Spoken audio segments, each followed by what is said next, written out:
Good morning, I am Tracy Spence with your newscast. This newscast is brought to you courtesy of BioLife Energy Systems. Come join the living. Call them at 800-875-5433. USA Credit Repair, the key to beautiful credit. You may call them at 800-786-1330. Cruising with the case handler, a show on personal injury and immigration, weekdays 9:30 a.m., on Saturdays 7 p.m. and 12 noon on Sundays. And the Supreme Power Homes, call them at 800-493-9002. Now for the news in details. Jamaican attorney Bert Samuels has been asked to sit on an independent international commission of inquiry into cases of police violence and extrajudicial killings in the United States. The commission was established following the May 25, 2020 police killing of George Floyd in Minneapolis. More than 600 human rights groups, along with the families of Mr. Floyd and Breonna Taylor, the 26-year-old African-American woman who was fatally shot in her Louisville, Kentucky apartment, later petitioned the United Nations Human Rights Council to appoint the Commission of Inquiry. The petition was opposed by the U.S. and the United Nations declined to establish the commission. However, the International Association of Democratic Lawyers, IADL, decided to set up such a commission with members from Africa, Asia, Europe, Latin America, and the Caribbean. Chairman of the 15-member Caribbean Community CARICOM, Dr. Keith Rowley, says the regional body is deeply saddened and concerned at the unprecedented scenes that unfolded at the Capitol building in Washington, D.C. during the certification of the votes of the presidential elections by the U.S. Congress.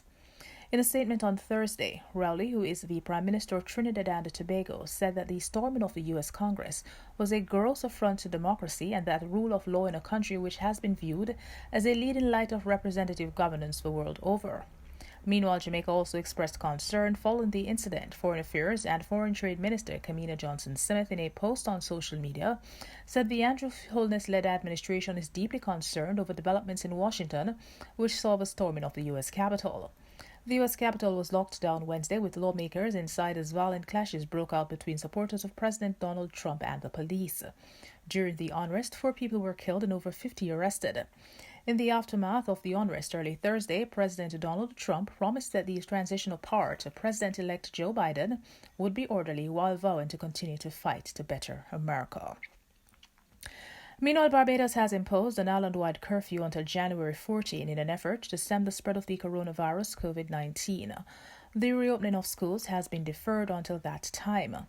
The measures coincide with the confirmation of 10 new COVID cases, pushing the tally past the 350 mark. Prime Minister Mia Mottley has told Barbadians to pause and not panic as she announced that commercial fetes have been cancelled. According to Health and Wellness Minister Jeffrey Bostic, of the 10 new cases, 5 are of particular concern, with 2 being prison officers. He said the ministry is actively pursuing and investigating these cases because they cannot be linked to a recent travel history. Meanwhile, all prison officers, inmates, and civilian staff will be tested again in 5 days. In sports, with just a day before the official start of the 2021 track and field season in Jamaica, the first meet on the calendar is yet to get government approval. The 2020 season was disrupted in March as a result of the coronavirus COVID-19 pandemic, and after a 4-month hiatus, track and field returned with a series of meets staged by the MVP Track Club under strict COVID-19 protocols by health authorities.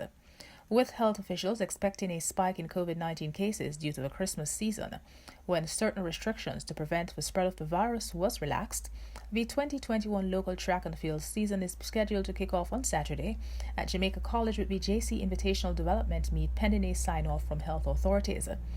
It is unlikely, however, that health authorities will give the meet the go-ahead as it comes less than a week after 4 cases of the reportedly high contagious strain of COVID-19 that recently surfaced in the United Kingdom were confirmed in Jamaica. A member of the organizing committee for the JC meet confirmed on Thursday that the team is yet to receive permission for the staging of the meet. However, the member said health officials will meet before the end of today to determine whether to approve the meet. And that is it for the news. This newscast came to you courtesy of BioLife Energy Systems. Come join the living. Call them at 800-875-5433.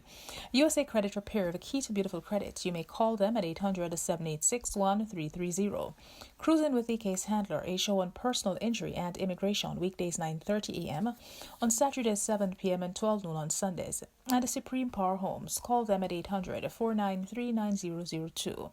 On behalf of the news and production team,